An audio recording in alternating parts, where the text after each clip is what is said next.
This is Positively Farming Media. Welcome to We Drink and We Farm Things. This is the farm comedy podcast that is an adult happy hour for the farming community. We drink adult beverages, talk about the ups and downs of farming things, and give zero clucks about not having the perfect farm life. We keep it real with you and share the mistakes we've made and what we've learned so you can feel less alone in this farm thing. We drink things, we farm things, we drink and farm things.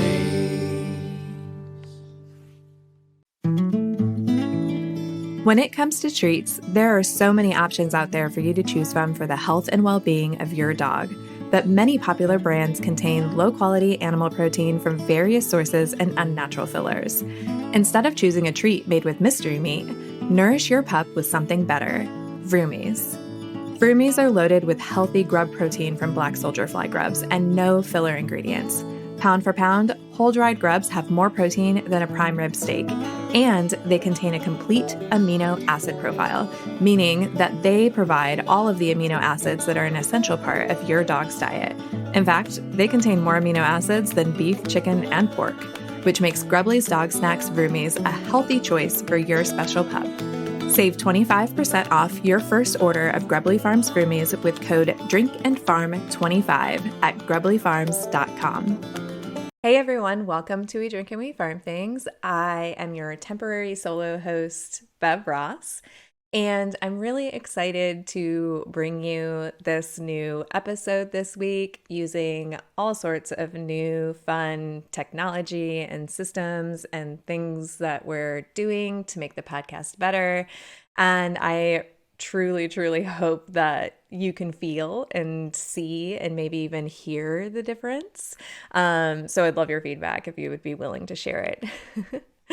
And before we dive into today's topic, I wanted to be sure to thank our drink peeps for this episode.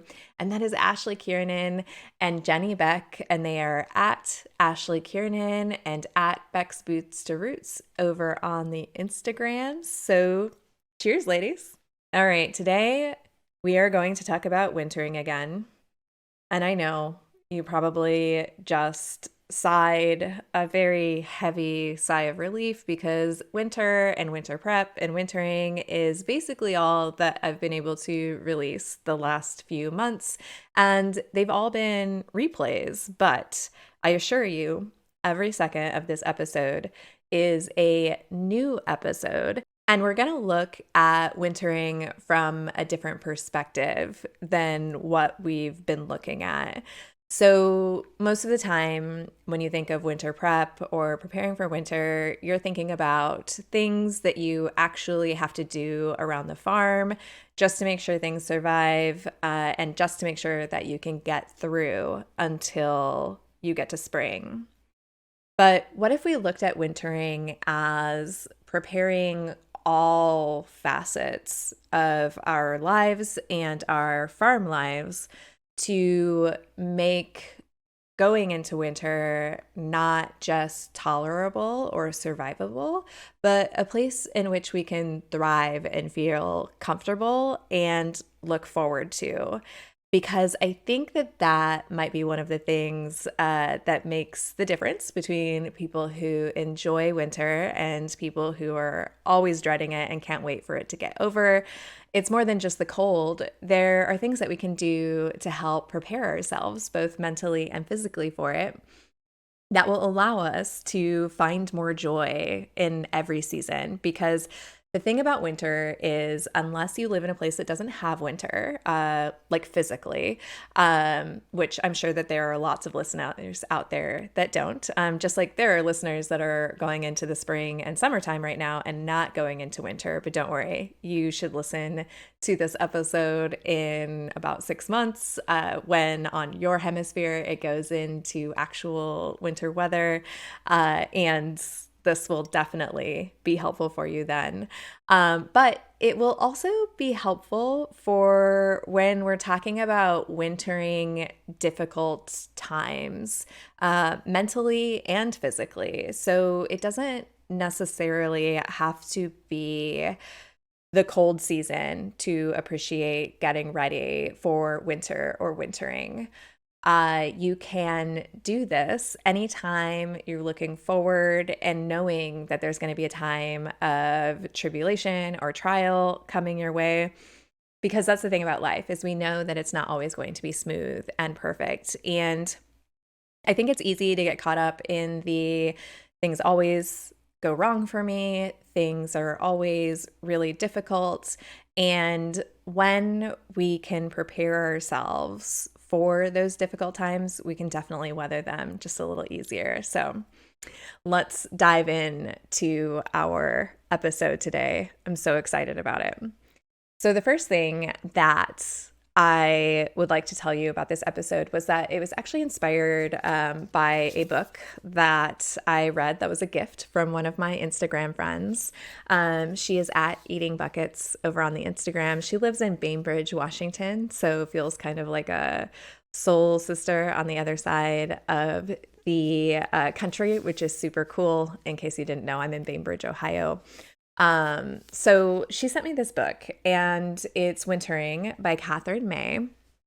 And the premise of the book is the power of rest and retreat in difficult times.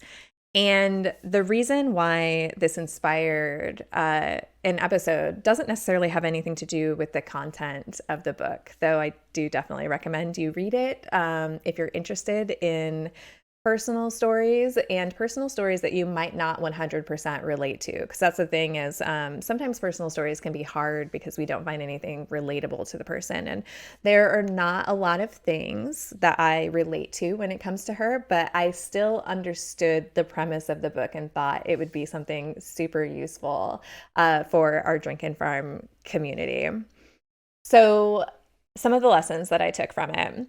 The first one is that when we're going into wintering, we need to set ourselves up for success, or going through the winter or the wintering in just a much better place. And the way that I do that here is by creating systems for my winter. So I'm going to use actual winter as the example here, but this can also be metaphorically, and think of the systems that you can put in place for mental or physical wintering, not just seasonal wintering. So by creating systems for winter, I do things like checking out my feed storage and my daily routine for feeding or doing my morning or afternoon chores. What are the things that I can do to make those things easier on myself when the weather is difficult or when times are difficult? Because if we've done the work to set up those routines ahead of time, then when we're in the really difficult places, we're able to have more space to thrive and get through it, and not necessarily just like barely make it, if that makes any sense. So that includes looking at my routes for how I do my feeding, the tools that I use to do feeding. Like, do I need maybe bigger galvanized buckets so that I can carry more feed out at once, because it's wintertime, so they're eating more than just a little scoop. So I probably need something bigger to take that feed out into the goats' different pastures. And same with hay, is there something I can do to make transporting this hay easier, or transporting all this feed easier? So we've talked about buckets. What about different types of hay nets? And there are tons of different ones that are acceptable for all different sorts of livestock. So don't get too worried that if you have goats, you can't ever use hay nets. There are some that I use with smaller holes, and I haven't had a goat get stuck in them once. And I've been using them for several winters now with both kids and adults. So they've got safety clips and things in them. And I put them inside the actual hay feeder to keep them from hanging loose. And I think that things like that help. But I have donkeys and a cow as well, and they're capable of eating out of hay nets and different hay baskets or hay duffel bags, I guess, so to speak. So getting those items has allowed me to make my winter feeding routine easier, because I can sling them over my shoulder to carry them out. I can carry more using this method than I can if I'm just actually carrying loose hay. And I can also make it easier on myself by doubling the hay nets that I purchase, because then I can do a rotation instead of having to walk out there and then go into the barn, refill them, and then walk back out, save myself some trips and some heartache. Same with the watering system. We talk a lot about heated waterers on the previous episodes that we replayed. And I just wanted to let you know that for sure, the heated water bowls that I recommend in those episodes, they are working strong 5 years into it. So I feel really confident recommending them to you if you need something that's going to last a long time and is going to make keeping water thawed for your animals so much easier. So I wanted to mention that again. Also, taking the extra step for your future self to make things easier when they've been made difficult by perhaps a lot of snow has fallen. So you're trudging through heavy snow to and from the barn, or to and from the pasture, or to and from your house to the barn. One of the things that I have started implementing is if I drive the mule, which is our side-by-side, if I drive that on the path from the house to the barn and then to the pasture gate and then across the pasture to all of the other gates I have to go to, I have a path that I can walk in that doesn't require that I exert so much energy just to get through the snow. So taking that little tiny step of pulling the side-by-side out of the garage and creating that path for myself makes the actual trudging easier. So I hope that helps as far as making your actual chores easier. And I wanted to let you know that I have created a page that has every item that I talk about in this episode on it, so that you can find the things really easily. And you definitely don't have to pick the exact ones that I used. I'm recommending the things that I actually have because I have experience using them. But they'll give you an idea if, like, you hear the word hay net, or you hear heated water bucket and you're not really sure exactly what to search for. I've made it super easy. The last thing that I will mention as far as creating systems for your winter is going to be the hose. If you've ever had to drain a full-size hose, you know that it is a pain. I've always wanted a heated hose, but they're kind of expensive and they can actually break down and not last as long as you would hope that they would. So last winter, I bought myself a flexible hose. Flexi Hose is the name brand. I bought an off-brand of the Flexi Hose, and I've used it for a whole winter season, and I'm already using it now, and I absolutely love it. It's the most fantastic hose ever. And that's located on that list too, so you can check that out and see if you can find something to make your watering just a little easier. So the next thing that I want to talk about when preparing yourself for winter is having the gear that you need. And I know that we have talked about gear before, and sometimes I think we find ourselves really pushing through with what we have because we're afraid of being wasteful or maybe being budget conscious. But the thing that I really want you to understand is that when you have the right gear in the weather, then doing the work that you need to do is just so much easier. And take this from someone who delayed 4 years in getting coverall bibs. I got them last year, total game changer. I would never hesitate to buy those my first season again. Even if you're not going out there to take care of a ton of animals, say you just have one chicken coop that you need to take care of that's, 25 feet from your house. Having winter bibs will still allow you to spend more time out there and take better care of them and feel comfortable spending time out there than if you just threw on a light coat and ran in and out. So take that piece of advice, if you will. The other items that I really enjoy having, of course, is a good coat. I'm a giant fan of Carhartt, and I love my Carhartt coat. I've had it for a really long time, and it's always worked really well for me. So I've linked to that in my list that's located over in the show notes. And gloves. So my instinct on gloves was to purchase like the warmest, quiltiest, like fluffiest gloves that I could. And I thought that that would work to keep my hands warmer and more comfortable. But it turns out that nitrile coated work gloves are my go-to work gloves for winter.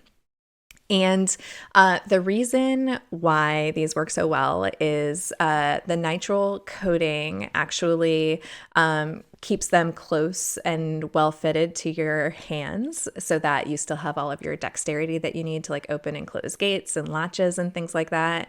But they are just enough protection that your fingers don't totally freeze. I used to go out there without any gloves on, and then my hands would be so painful when I got back inside because I really needed to use my fingers to like unlatch gates and things like that. But once I started using these nitrile work gloves, total game changer. Able to do all of the things that I need to do, and my hands are comfortable when I get inside. No, these aren't like warm, cozy gloves by any means, but they get the job done. And sometimes that's all you need. And if a $12 3-pack of gloves can make your entire winter choring easier, definitely something you should go for. I also always have a good hat, and I personally like to have a hat that's a little stylish and also keeps my head warm. And same with the face shields. There's a couple different kinds out there. I really like merino wool. So the one that I linked to in my list is a merino wool one. But I also have some SA brand fleece lined ones that work really well also. I can't breathe as well through those as I can through the merino wool ones, but they totally do the trick, and they're really inexpensive. And when the wind is hitting you in the face, it just makes it so much easier to get through all of those chore times. And I already mentioned bibs. Bibs are definitely a must if you get snow or lots of wind or sleet or any of that like extra polar vortex winter stuff. And the last thing that we'll talk about for gear to make you comfortable is boots. So I've always used Extra Toughs, and I really like my Extra Toughs. They work great, especially during mud season because they keep the water out and they keep everything dry, which basically is a lot of the challenge that you have when there's snow on the ground or water and mud. But this year I decided I'm going to go for some boots that have some insulation in them and are warm. And a couple of things that I look for in boots is they need to be really easy to put on and off, especially for chore time. And I like 2 different sizes of boots. So my favorite style for when there's not actually snow or too much water on the ground is a shorter Chelsea style boot. Those are the slip-on short boots that go like just above your ankles. And then the other one is a pull-on boot that goes up over your calf. And both of the boots that I picked for this season are Boggs Footwear boots. The Chelsea ones that I picked out have a lining in them to keep your feet warmer. And then the pull-on calf boots that I chose have an adjustable strap on the back so that you can open them up all the way and stuff your winter layers into the boots when you need to keep your pants dry, because sometimes you're walking through so much snow or ice that those pants get wet and then it starts to wick up and then you're cold sooner rather than later. But if you have the gear to keep everything dry and keep everything comfortable, it's definitely much more enjoyable. All right, so that is it as far as gear for yourself and gear for the farm that actually have to do with farm physical things. Now, I want to talk about preparing a space to retreat and recover for winter. And this is something that I've always done and really enjoyed. If you're a Patreon, you'll get a tour of all of my favorite spaces. I kind of call them my hygge spaces, but really they're just places that I created that are nice places to relax and hang out and stay warm and cozy and happy. And I use them in the summertime too, because you like comfort in the summer as well. I just summarize them instead of winterize them.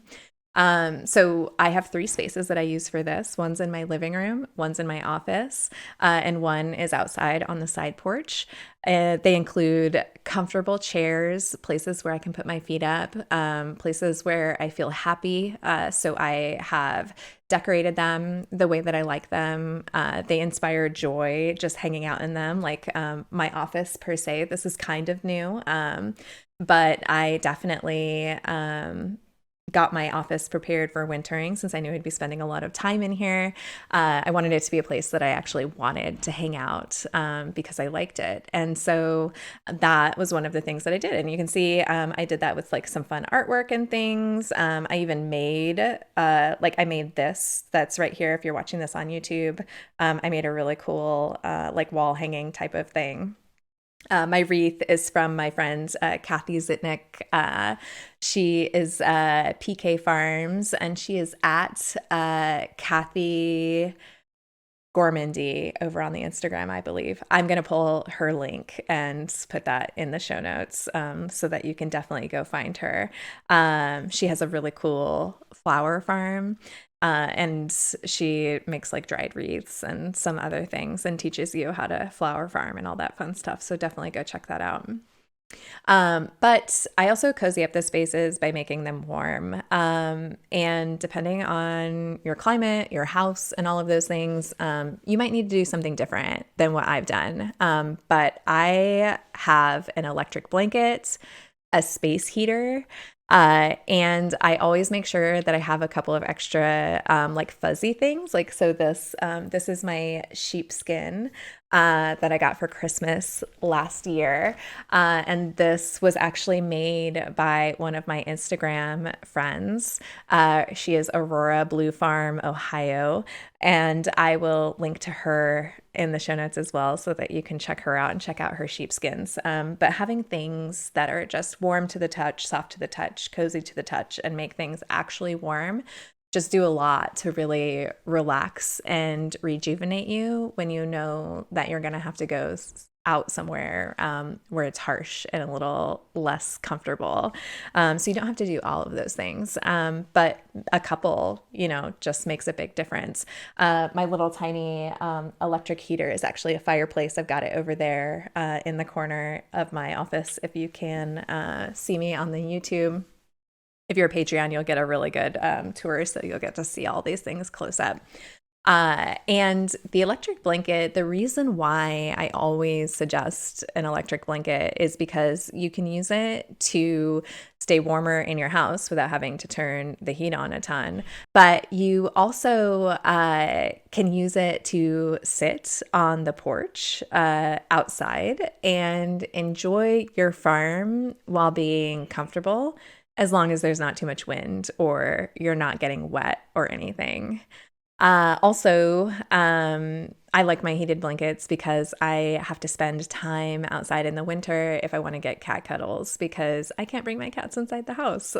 So if I want cat cuddles in the winter, I need an electric blanket to make hanging out outside more comfortable. So that's definitely something that I recommend if you also have outdoor animals that can't come in the house that you want to spend some time snuggling with on the porch.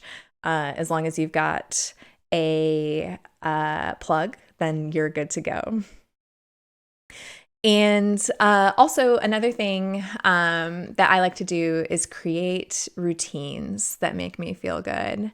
So when I say routine, I mean just small, easy habits that you can be in that will help you to establish just taking good care of yourself, kind of self-care routines. One of my favorite ones is to spend some time reading, and I don't make it super long, maybe 10 or 15 minutes in the morning or the evening. highly recommend the book Wintering if you're looking for a good winter read. But there are tons of amazing books out there that you can enjoy just cozied up in your electric blanket and get through some new information and new stories and things. I also really love to take bubble baths. And if you don't have a bathtub, I'm so sorry because I absolutely, absolutely love my bathtub. It's like my favorite thing. I used to not have a bathtub, so I totally know what that's like to not have one. But I have made having a bath routine really easy because I've picked out a couple of things that aren't super expensive that I have auto shipped on Amazon, Subscribe and Save. So I have this package of bath bombs that I have delivered every 3 months, as well as some Epsom salt that has hemp seed oil in it. And then I also use the hemp seed oil bubble bath as well to go with it. And those things just kind of create a nice, cozy, warm, relaxing routine. And I'll use the bath time routine in the morning or in the evening because it's just a nice way to reset. Even if you only spend 10 or 15 minutes in there, it makes a big difference in, how you feel when you've taken good care of yourself. And the last thing that I will say about cozy routines is that I love warm beverages, and coffee is obviously one of my favorites. I drink a lot of coffee, but in the winter, I really enjoy the Dandy beverage. It's kind of like a coffee beverage, but it's an instant powder type of thing. I mix mine with milk and you can use any other type of milk alternative or water if you prefer. I like to use my fresh goat milk. And the reason why I really like that beverage is because I love the way that it tastes, but also it doesn't have caffeine in it so that I'm not drinking coffee at, 5 o'clock in the afternoon, just trying to stay warm. You might prefer tea or something else. And the last thing for preparing yourself for winter that we'll talk about today is bringing inside the parts of the farm that will help sustain you through the winter. So what I mean by that is one of the things that I did before our first frost is I went outside and I actually dug up the flower plants and herbs and things that I wanted to keep that I didn't want to all freeze in the winter, and I potted them up and put them inside my office under some grow lights. It makes me incredibly happy to have calendula growing in here in late October. I also have a green stock garden tower that I've put in my office that's for herbs and all sorts of salad greens and things so that I can still enjoy some fresh food in the winter because I find that really helps me from a mental health perspective. The only thing is depending on how much light you get, you will probably need some supplemental light for those in order to keep all of those plants healthy and thriving. And so I have linked to some different kinds of lights that I actually use here on my farm to continue salad season into the winter so that you can give that a try and see if that works for you also. All right. Thanks so much for listening to this episode. I hope that it helped. All right. Thanks so much for listening to this episode. I hope that it helped give you some ideas on how you can prepare yourself for winter and why preparing yourself for winter is just as important as preparing the farm for winter. And I would really love it if you would share with me what you do on your farm to prepare for winter. So it can either be like a farm thing or it can be for yourself. But what we'll do is if you call our voicemail, you can share a 3-minute or less story on there that'll get played on the podcast episode or used over on social media. If you need to tell a longer story, just record a voice memo on your phone and email it to drinkandfarm@gmail.com. Like I said, your tips will be used in a future episode, or we'll probably share them on different social media platforms because the community aspect of Drink and Farm is one of the really fun parts of this podcast. So please do share. I would love it. I would love to hear your tips. And before we go, we have a couple of Patreon shout outs, and that is Angela Hollis, Tonya Harold, Kimberly Taylor, and DC Teitzel. Thank you so much for being Patreon peeps. Thank you to all of our Patreon peeps.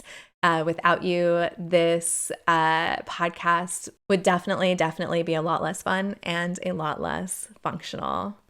All right. Until next time, drink, farm, and give 0 clucks. Bye, guys. Have you checked out the Drink and Farm merch shop lately? It's time you do. The shop has just been updated with the latest designs, which means you can drink, farm, and give 0 clucks in style. We have a great selection of quality tees, tanks, lightweight zip-up hoodies, notebooks, and so much more. Plus, every purchase from our shop supports producing this show, which means we can keep bringing you the content you love.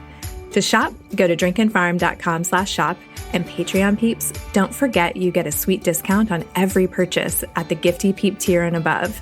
The link to Patreon is in the navigation bar in our shop, so you can learn more about joining or look up the latest code in a jiffy. That link again is drinkandfarm.com/shop. And thanks for being here.